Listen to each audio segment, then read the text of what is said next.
Sarallah biz üçün pənah, əzəmətli şah Əbi Abdillah.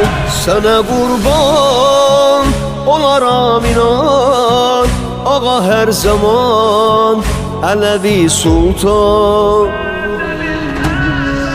Bədəmiz ərbəyin Kərbəla mülki İran, hərəmündə dayanan başa çata dərdi fəran.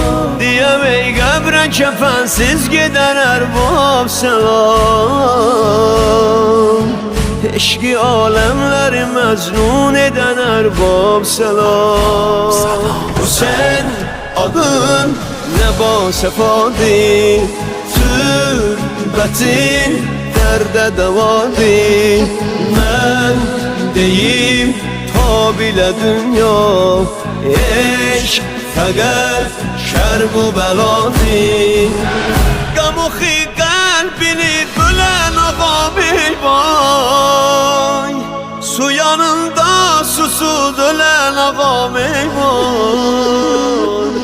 Qamuxi qəlbini bölən ağam ey vay, su yanında susuz ölən ağam ey vay.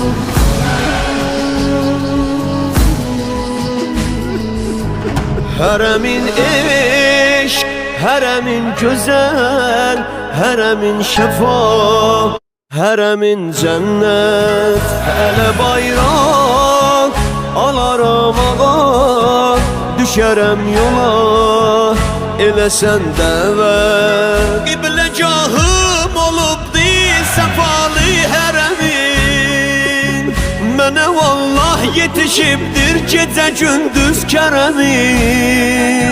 Həmdilillah cəhanə göz açandan ağacan, başımın üstünə kölgə salıbdır ələmin.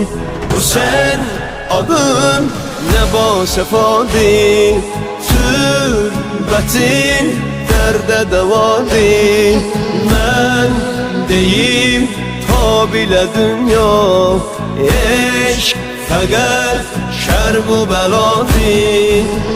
Qamuxi qəlbini bölən ağam ey vay, su yanında susuz ölən ağam ey vay.